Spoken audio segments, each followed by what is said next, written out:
So how about po sa mga small breed owners? Ano po ba yung mga dapat tandaan? Ayun, yun sa small breed naman, may hangganan yung laki nila eh.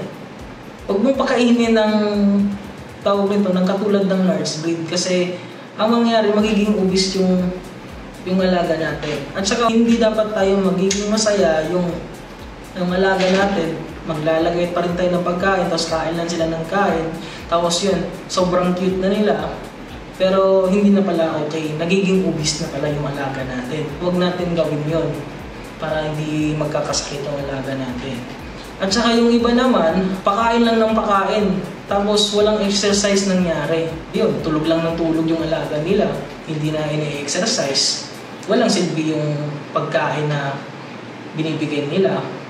Kaya lumalaki, tapos yun, nagkakasakit na. Thank you so much, Doc Adol, for that insightful talk. I'm sure maraming natutunan ng ating mga pet parents. So stay tuned dahil for our next and final episode, we will be talking about deworming and pet vaccination. This has been Des, your Possum host. Thank you for watching.